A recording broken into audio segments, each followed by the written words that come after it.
This week's lesson is related to the social determinant of health, economic stability. This is meant to be an overview of economic stability and how it relates to health and health status of women, in hopes that it provides you a place to start your research on your topics and economic stability. So last week we talked about education, and education is closely correlated to economic stability. We know that people with a high school education are more economically stable than those without, and those with advanced training or college are more economically stable than those without that training or education. We also know that economic stability is related to education because those people with a greater education level typically have greater job opportunities. So we know that the more education a person has, the more likely they are to have more opportunities for different jobs or careers. When people have more opportunities for jobs, that tends to lead to more choices, better pay, and better benefits. And one of the benefits that's critical is health insurance, and that often relates to how people utilize the healthcare system. One major component of economic stability in women's health is the issue of teen pregnancy. Only 50% or one-half of teen mothers receive a high school diploma or equivalency by the time they're 22. But women who are not teen parents have a 90% graduation rate.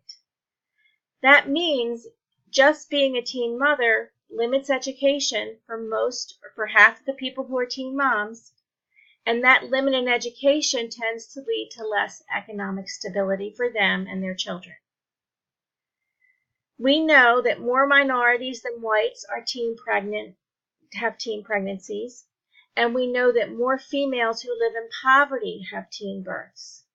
This means if a teen is living in poverty and she becomes a teen mom, she has a 50-50 chance of not finishing high school, which means she will maintain lower paying jobs throughout her life unless she changes that and finishes her education.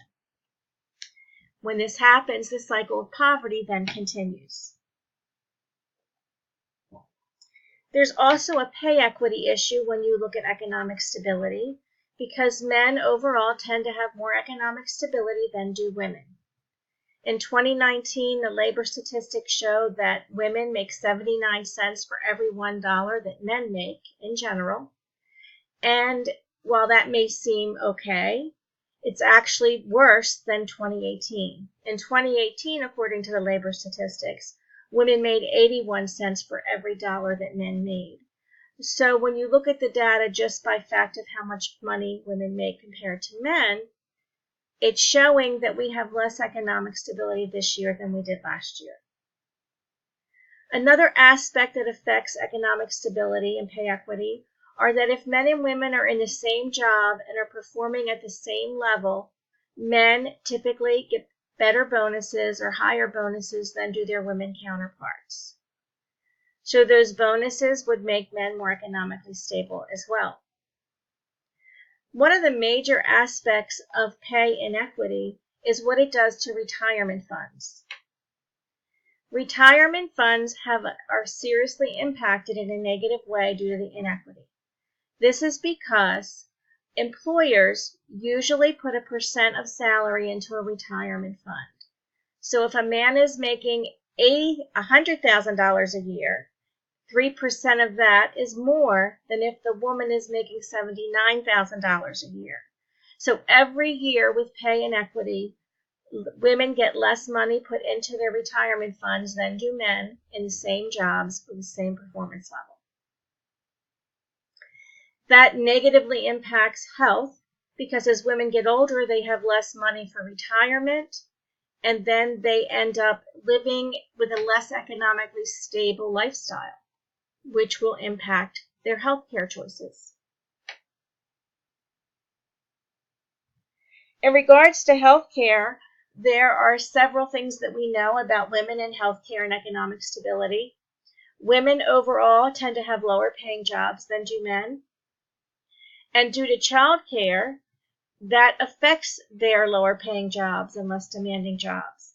This is because, as many of you stated in your work from last week, women are still seen as the primary child care providers in our country. So if a woman has the primary duty of child care, that impacts her ability to have certain careers or jobs. It may slow her career ladder or advancement, and therefore she becomes less economically stable than male counterparts. We know that women with lower economic stability use health care less often. That may be because they don't have the money, or it may be because they're working 2 jobs and they don't have the time to go. They also do not use primary care as often as women who are economically stable. That's extremely important information because for most of the topics that you're covering, healthcare services and primary care services help women with their morbidity and mortality related to the topics that you're researching this semester. So if a woman is economically not stable and she does not go for breast cancer screening, she's more likely to have her breast cancer detected later and therefore more likely to die from breast cancer than if a woman is economically stable and can afford and has the time to go for preventative care. We also know that minority women or women of color tend to live in poverty more than white women. So that means there's more inequity of economic stability among races and ethnicities. And we know that working poor have less access to health insurance. So there are more females who are in the working poor category than are men. To describe what working poor means, I'm going to give you some examples. If someone is living in poverty or below the poverty line, they have access to Medicaid, they maybe have welfare, they may have food stamps, but they do have more access to health care than the working poor. If someone is economically stable and has a good job, they are more likely to have health insurance. The working poor, however, are those people who are living above the poverty line but are struggling. They tend to have jobs where health insurance is less likely to be a benefit, or it's less likely to be affordable to them in that job. Therefore, many of the working poor do not have health insurance and cannot afford health care. As you watch the videos that are posted in this lesson, you will see some of that discussed and how many people avoid health services or health care because they do not have the funds for that service. Other issues that are related to economic stability that are going to come up in your topics that you are researching and later in the semester are listed on this slide. One is food insecurity. When a family or a woman is food insecure, it means that she or the family does not have enough money to purchase healthy foods all the time. Because of limited monetary or economic stability, the money may have to be spent on foods that are less healthy, or they may be spent on other items like heat, rather than healthy foods.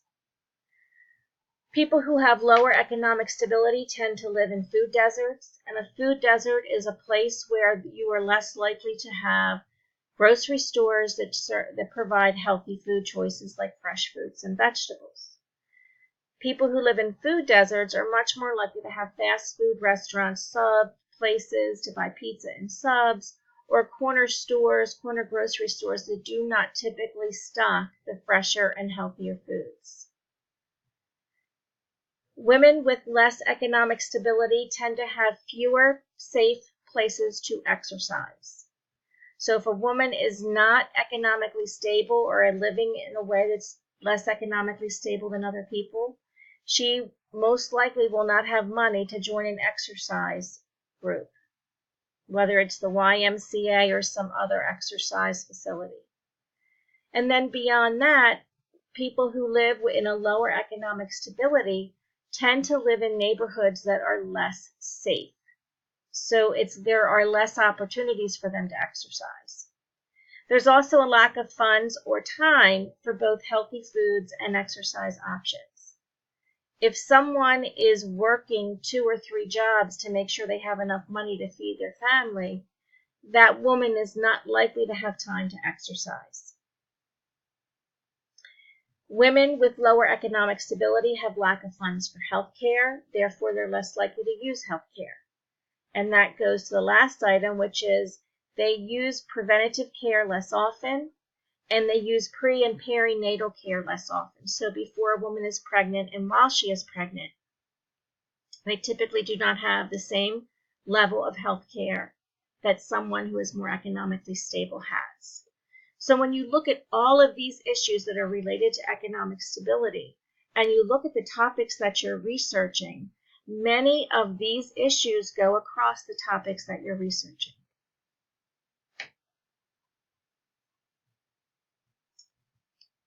And finally, in relation to access to health care, we know that women who live in poverty or women who are less economically stable have less access to care. That could be because the care is too far from their home for them to get to because they don't have a car.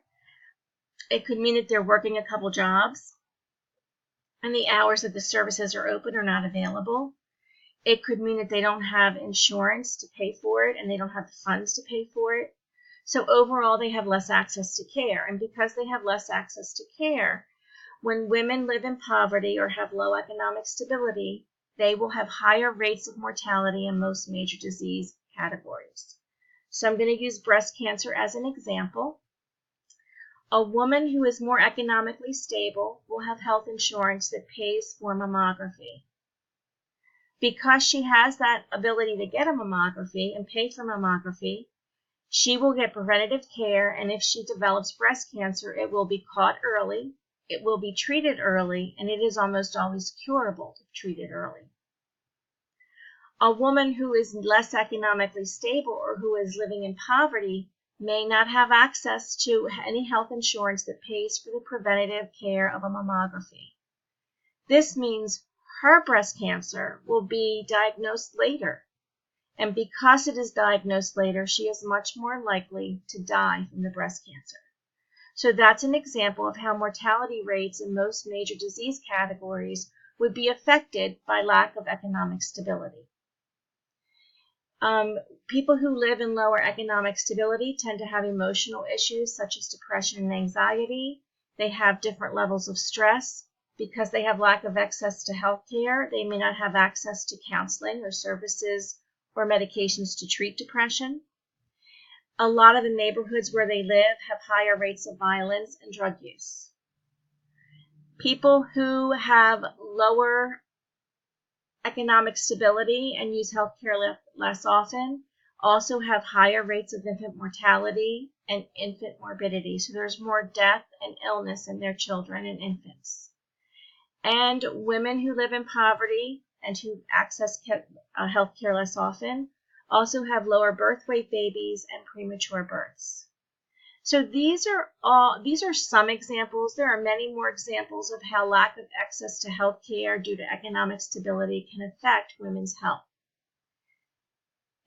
All of the things that I've discussed with you in this slideshow lead to major health concerns for women. And that's why economic stability, that social determinant of health, is so important as you review your topics. So what's next this week? You should finish reading the other material in the lesson and review the web links I've provided. Some of that material will review in more detail information that's covered in the slideshow. You also need to gather and read articles related to economic stability in the topic that you're researching for the semester.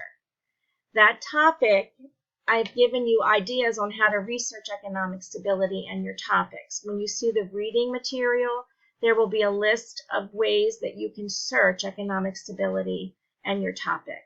And finally, you need to complete your assignments this week and submit them on time. I look forward to reading your work, and thank you for watching the slide presentation on economic stability.